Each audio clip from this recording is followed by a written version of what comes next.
Purihin ng Diyos, purihin ng ating Panginoon. Nahihirapan ka ba sa pag-aantay?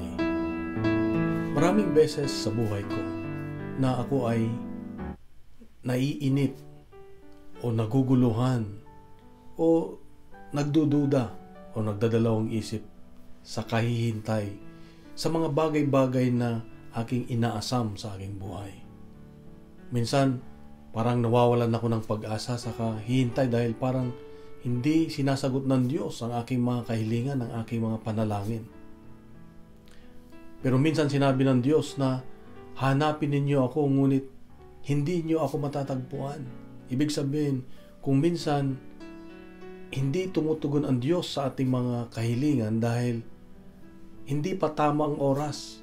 Meron siyang tamang tamang panahon, tamang timeline kumbaga, kung kailan niya itututugunin dahil mas maalam siya kung ano yung makakabuti sa atin.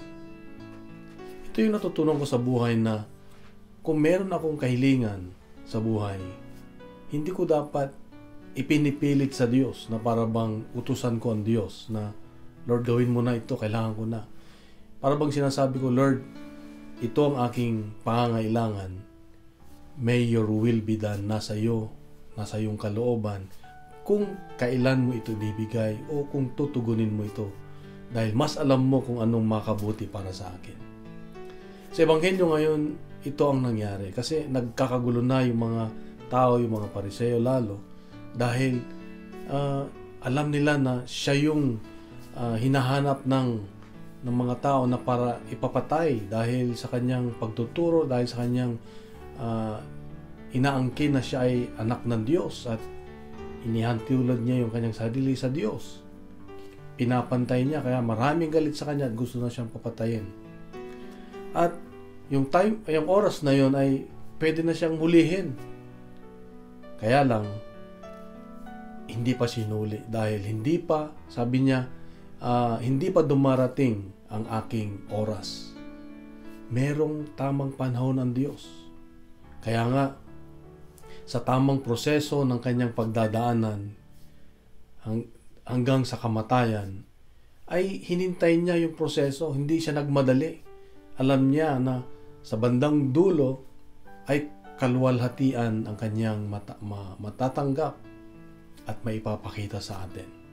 Kaya kapatid, kung meron kang hinihintay sa iyong buhay, kung meron kang pinagdarasal na kahit alam mong kailangan mo na, kahit hindi mo naiintindihan, isa lang ang gawin mo, isa lang ang gawin natin.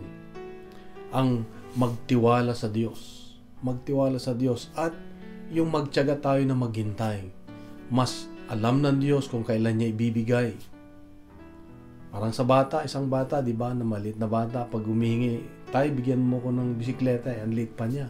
Ibibigay ba ng ama kaagad yung kailangan niya? Alam ng ama na hindi pa niya kaya.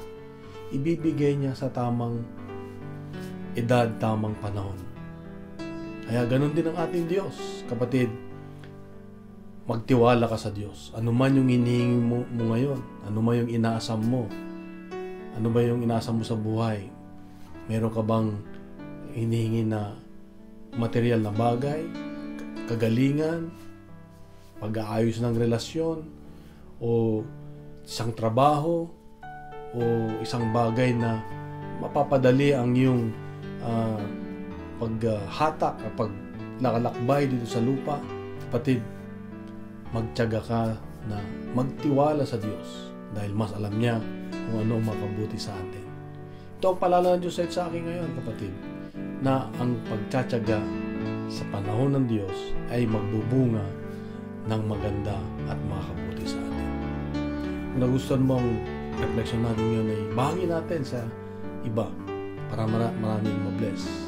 Punuin natin ng good news ang social media at gawin natin viral ang salita ng Diyos. Sa mapagpalang araw sa iyo at sa mga mahal sa buhay. God bless.